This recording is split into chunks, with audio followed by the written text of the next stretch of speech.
It's actually him. Flankiata. There's a guy, I can't remember his name. It's like Minecraft 69, I think his name, or some shit. Every time... Oh, I fucking play with that guy.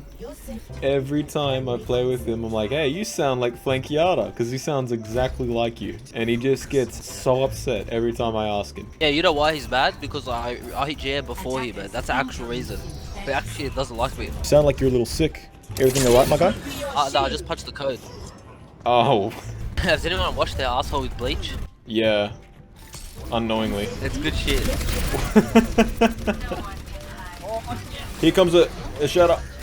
He's mad, he's trying to run at me. Watch this. Bang, bang, bang, bang, bang, bang, bang, bang, bang, bang. I blocked it. Far out, I still love this game. Before we even get into the script, I want to thank a hell of a lot of people for responding with their opinions and their thoughts in the posts I've made, and with the general help of making the first episode. It was met with a lot of positive feedback and a lot of criticism too, and that's what this is all about. Also, I apologize for my voice. I've been sick in bed for the past week, like a helpless 10-kilo sack of potatoes writhing away in a 5-kilogram bag. And if you know me, then you know. In the meantime, I've been making this follow-up video, discussing what you can do to rid toxicity in your games and addressing the various types of comments in my posts, both positive and negative. So with that out of the way, I think it's about time we get into the video. For the time being, I'm the real Chris K, and this is a closer look episode 2, dealing with toxicity. You're powered up. Get in there.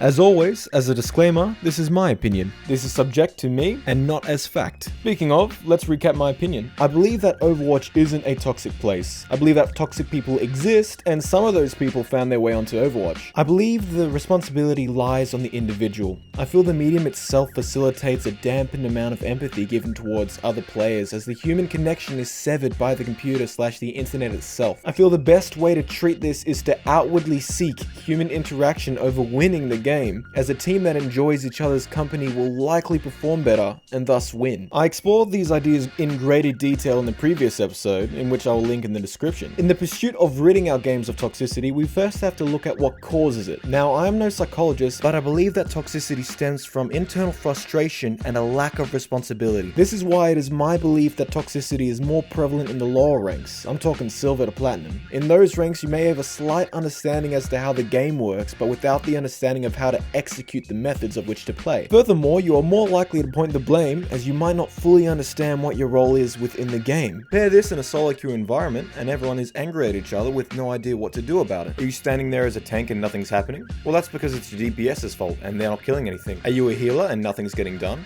Well, that's because it's your tank's fault for not doing anything. Are you dying because you can't get anything done? Well, that's because it's your healer's fault because they're not healing you. Now, I'm not above admitting that I started off in bronze. It's not even shameful to do so. Everyone starts off somewhere. So typically, in the ranges from silver to platinum, people are reluctant to take a step back and critically look at their own performance, as they are quick to place the blame on someone else. This, coupled with the medal system, allows for condescension and toxicity in your games. For instance, how common do these sound? Hey, DPS, do something, I have all golds. Or, no, I'm not going to swap off Moira, I have all golds. Or, yes, I understand that they are running a Bastion bunker comp, but I'm really feeling this Reinhardt's maneuverability. And no, I will not change. It doesn't even have to be that blunt though. It could even be of the right intentions. Even something seemingly lighthearted as, righto, I charged in there and killed 2, so you guys should have this. And then when the team does indeed not have this, come on, how did we lose that fight? Which consequently turns into, you guys are absolutely useless. Then you look at the leaderboard at the end of the games and you see you have all gold and it's all your teammates' fault because you lost. Even though you wanted that win so much and there was nothing that you could have done better, you still lost, and it was because of your teammates. So what have we established thus far? That toxicity only exists from silver to platinum? That would be foolish and even malignant to admit so. No, it exists through the entire player base, however, for different reasons. I really don't want to sound biased, but Diamond has been the funnest rank for me thus far. We all know that we aren't fantastic at the game, yet we still have the skill to play a coordinated team-based game. No, wait for defense matrix. 2, 1, go. Defense matrix, defense matrix, defense matrix, let's go. Alright, focus Ryan down, focus Ryan. At a glance, you can still find this in Masters, but stereotypically, the higher you climb, the more players you might find feel entitled as they have reached such a high level. This skill alone can make up for the lack of empathy and social skills, right? Well, in reality, there are going to be toxic people and there are going to be wonderful people in all the ranks. It's up to you to find them and be them. Now, let's talk about what you can do as an individual to raise morale and rid toxicity in your games. My opinion is that Overwatch is only toxic because of the people. It's because that, like, the same thing that a lot of people have said, where people think that it's okay to insult you just because they think you're bad. I think you brought up a point which I think is integral to this conversation. People will tell you you're bad regardless of how they say it. I think there are ways to tell people that they are bad, and there are not ways to tell people they're bad. I think for the most part, it comes down to constructive criticism and deconstructive criticism. Instead of saying, hey, Kale, you're shit, you're pathetic, I want you to uninstall this game. No, what are you going to learn from that? You aren't going to learn anything from this game. However, if I were to take the approach slightly differently and say, Kale, how about you take the high ground back there? I feel like they'd have a harder time trying to kill you there. That's actually giving you some direction. That's helping you with your gameplay, essentially. That's giving you some help. That's constructive criticism. You hit the nail on the head by saying people can say whatever they want to say to you. Go for it, go on. In case you missed that, there's a difference between constructive criticism and deconstructive criticism. What you say versus how you say it has a deeper impact than what might seem on the surface. Proper constructive criticism is directed at the gameplay without putting the person down. This is done with patience. It's very easy to lose your patience and rationality when frustration builds up. Even if you are the subject of attack, a lot of the time they are not attacking your person, rather your gameplay. And pretty much no one has the patience or the empathy to patiently teach a stranger how to play the game. They're just looking to play the game themselves. But what if they did? I feel like this is why the higher ranks can be toxic. They feel at that level that the teammates should already know what the correct play is. Not all of them, but they exist. So learning the difference between a personal attack and criticism is key, just as knowing how to give constructive criticism versus deconstructive criticism is integral. I think single-handedly the best thing you could do to rid toxicity is to communicate with your team. Again, you don't have to whip out a ukulele and start playing songs on demand to prevent your team from being toxic to you, but who knows? Maybe a lifelong friend is on your team and you don't even know it because you aren't speaking up. Okay, maybe that's a bit ambitious. Let's say you aren't looking for a lifelong best friend on Overwatch, you just want to play the game. Calling out some relevant shots will prepare and aware your team for what's about to come. You're interacting with your team. This information can keep them alive and playing. You can't play the game when you're dead. Anyway, Ryan has Shatter, Zarya's close to Grav. They probably have nano visor. I want to try and get a good shatter here in about 4 seconds. I believe in you. You're powered up. Get in there. I had my shield up. Now, the higher you go in ranks, the more value you will get out of your shots. The lower ranks may not know what to do with shot calls. This is one of the main reasons I like playing main tank. It forces me to shot call and communicate with my team. Not only this, but I get enjoyment out of talking to my teammates. Furthermore, I get enjoyment out of people enjoying my company. So much so that I have created another account on Overwatch with the sole purpose of entertaining people with the vast amount of instruments I own. So let's get a Roadhog, a McCree, an Ash, or McCree again. Can you sing? Yeah, well I can actually. Dude, sing. Alright. Come on, gamers, it's game. Choose a character.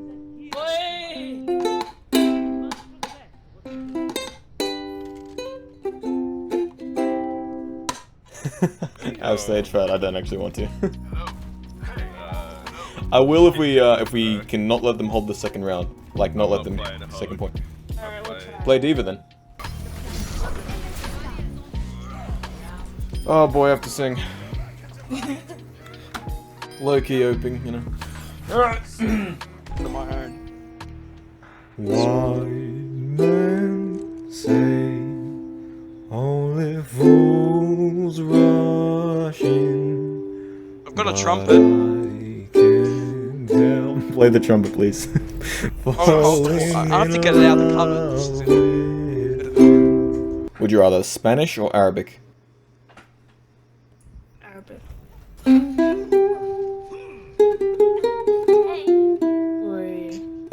Can you sing Arabian Nights?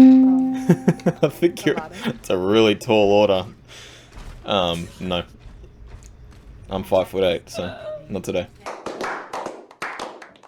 God damn, do I love dad jokes. Anyway, communicating with my team helps me build a deeper connection with them. And you know your boy, I'm all about those connections. If I keep them alive, they're playing the game. And if they're playing the game, they're keeping me alive. And if I'm alive, then I'm enjoying myself. We all know that playing video games online leaves us anonymous. When this information becomes known, we can act however we like. Why is this the case? Well, one 2012 study suggests that anonymity, invisibility, and eye contact are to blame, with the leading contributor being a lack of eye contact playing a role in negative online interactions. Again, this idea was more so discussed in depth in my previous video, but I'd like to use this to my advantage. Yes, these people can't see me, they don't know who I am, and they aren't making eye contact with me. Does this mean that I could be an arsehole to them? Well, yes it does, but why should I? Why should I when I have these people on my team to rely on to win the game? No, instead I use the anonymity to entertain my teammates. I feel like such leaps wouldn't have to be made to achieve the same results,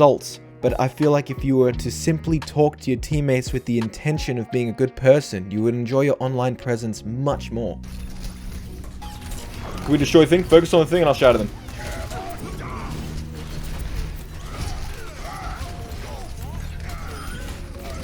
He wants me dead so much, but you healers are fantastic. Thank you. Thank you so much. Alright, there's 3 ults. No, why would you do that? Oh boy. Alright, we just kind of threw that one. Let's try again, please. Just a, tip, you get a golden plat. When 2 people die, no more ults. When 2 of them die, no more ults. Ults win us this game. Good pick, let's go in. This Widow's doing fantastic and we're not pushing up on it. Ah, boy. Just play slow, play slow. Play slow, play slow. We have one last push. Left side, we need to make this quick.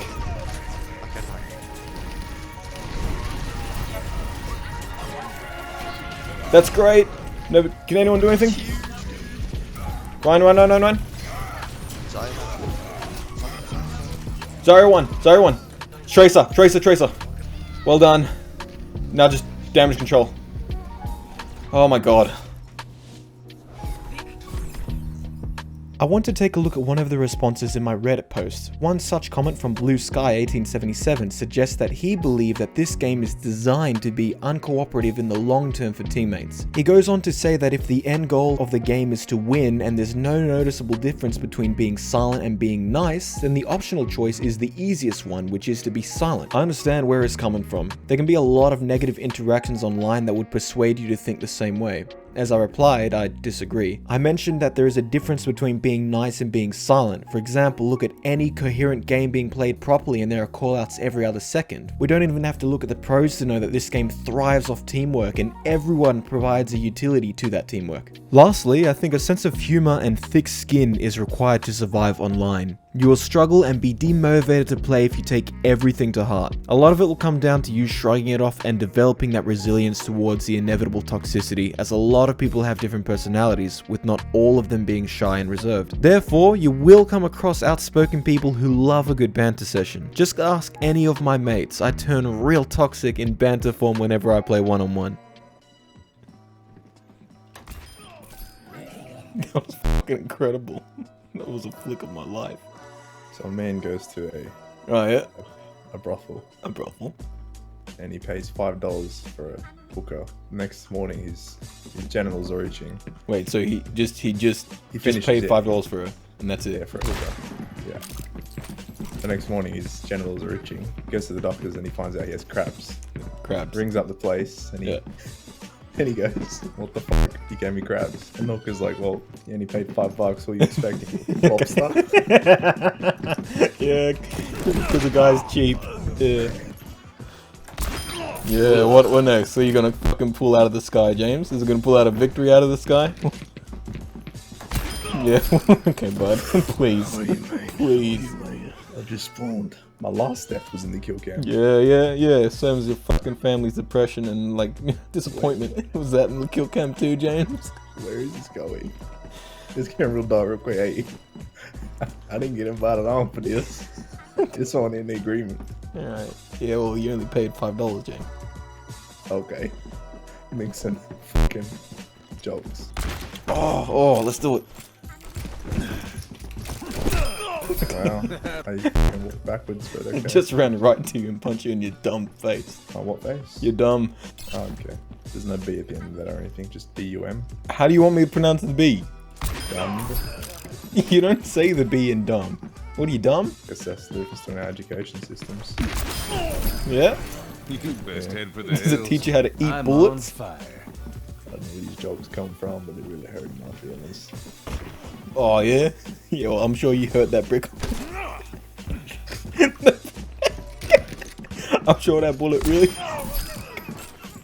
You just came out there the whole game. Yeah. Okay. I'm sure that bullet really hurt that fucking 2x4 right there. Good game. No, it wasn't. You're a comeback.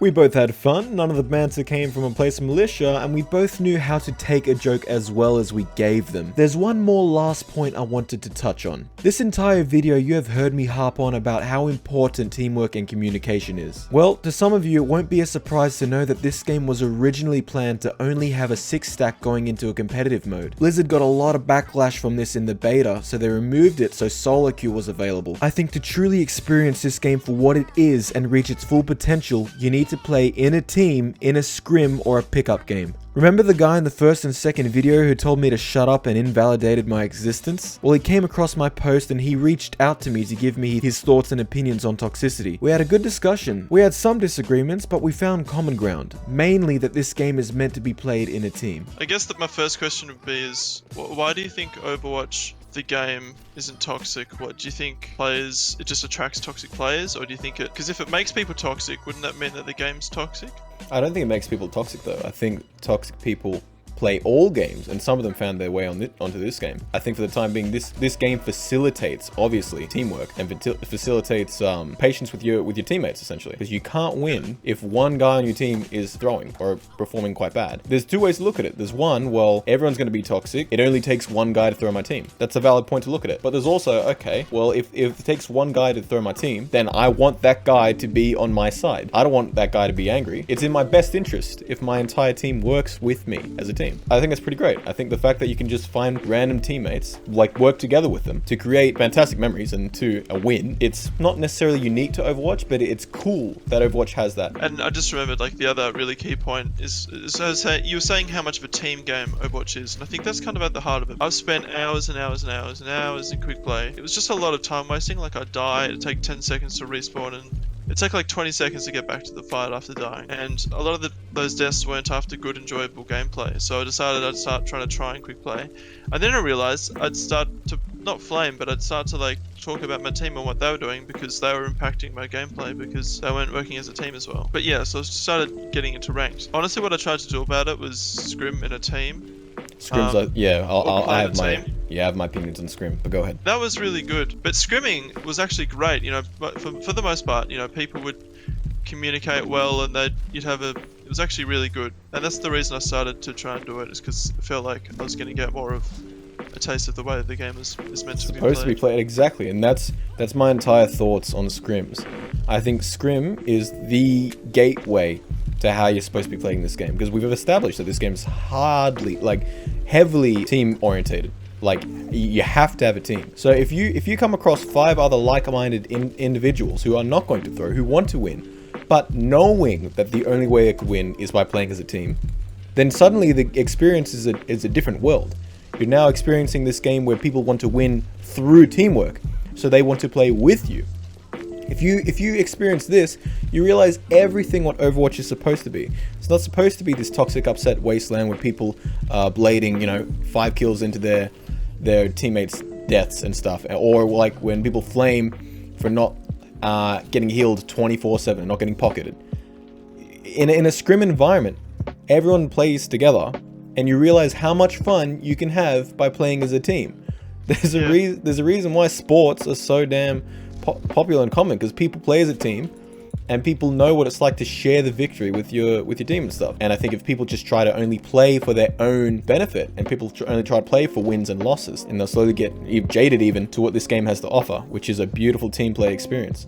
And I think that's what keeps people playing this game. The fact that they can find 5 strangers and have these wonderful experiences with them. That's what this game means to me. It means that I could find 5 random strangers, play a game with them, and laugh my ass off and have D&Ms with them while I'm playing a game. It isn't just unique to Overwatch, but this game heavily relies on that teamwork, so facilitates these moments. I've met the best people in my life, like hands down, through playing this game. The first time last year I've ever hopped on a plane and visited people I'd never met before was last year due to this game. I've met some fantastic people who said you should come to PAX, and I didn't even know what it was. I never knew what PAX was. It's just like a cosplay convention for video game stuff.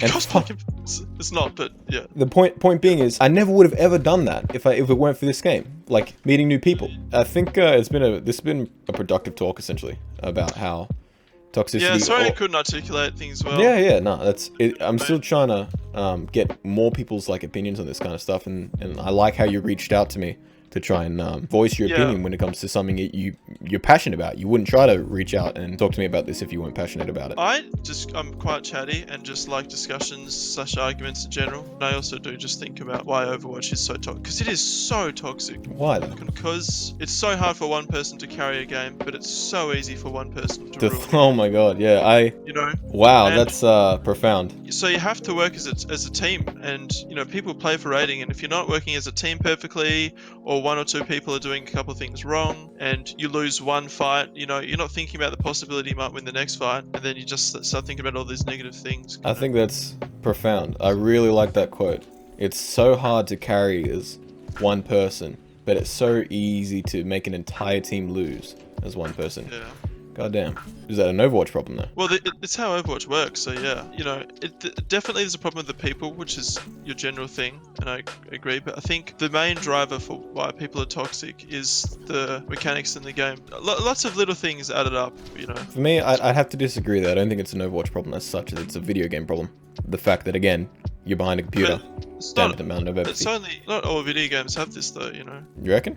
I think any competitive game where you have to rely on other teammates, you're going to have that form of toxicity. Man, Overwatch is so bad though. Played World of Warcraft a lot, and there are times in World of Warcraft, and I've been there where you're relying on other people. Hon, and then CSGO a bit. And that's why I think it's Overwatch, because the mechanics of the game, as I was saying before, reliant on the team and all these other things. It's definitely in tandem with the social aspects, like being behind a screen and not caring what people think, and the things that you're getting at. Like, that's definitely real, because toxicity isn't as bad in other games. Well, I'd love to speak to someone like with an actual social science degree that can get their opinion on it, because I think we're both 100% valid that it is the mechanics in the game that facilitate the sort of toxicity. But then I think it comes down to the player to sort of fix and resolve this toxicity. And that's my opinion. I think we're both right in thinking that, the game's toxic, but my mind might be a bit more optimistic about it, that it can be fixed just by being optimistic and being social about it. It's kind of like, I don't know, I feel like I'm messing with your argument here a bit, but it's what you're saying is kind of just like,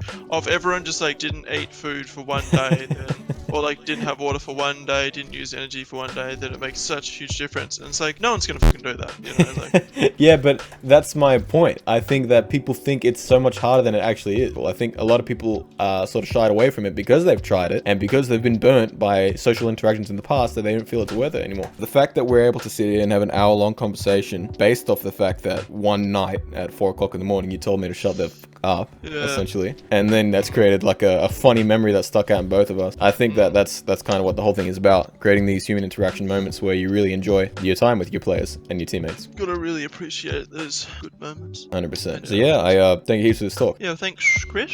Now remember, this is just one person I met one time in a ranked match in the early hours of the morning. I'm always down to talk to a lot of people about this, especially something that I'm passionate about. So to recap, the most effective things you could do to rid toxicity in your games are knowing the difference between constructive criticism and deconstructive criticism and how to apply, communicating with your team and making an effort to shot call, as shot calling promotes teamwork, intend to be a good person to your teammates first, then focus on the win, try your best to develop a sense of humor and arm yourself with thick skin, and finally, play scrims, as this game is best played in a team. And of course, realistically, you're still going to find people who are toxic even if you apply all these things. Some more than others even. I know some of my female gamers and my younger gamers get ostracized due to their voice or their gender for no reason. I'm going to touch on this in a future video. Once again, I had a wonderful time making this video. I came across a lot of good people and wasn't surprised by the fact that I could go into a custom game, ask random people to help me get footage for the video, and then invite them to my Discord should they want to be in any future videos. As I have been sick in bed for the past week, it gave me a good opportunity to read through all the comments on the various platforms I posted it on. So I'd love your feedback either down in the comments or on the Facebook/Reddit posts. Do you agree with any of the things I've said? Do you disagree with some of my opinions? I'd love to know, as I'm always up for polite discourse. Don't be afraid to say hi if you see me in any of your games. And don't be shy to request any songs either. I thank you all for your patience for watching this video. So, for the time being, this has been The Real Chris K. See you next time.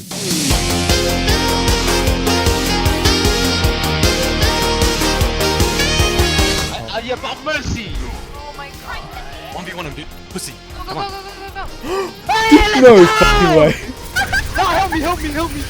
Oh my god, you fucking left. We did it. Sorry, can I get a clap, please? That was Yeah, fucking dude, incredible. fucking mercy. That was the fucking That, best like, clutch I've that, dead ass like, ever played against.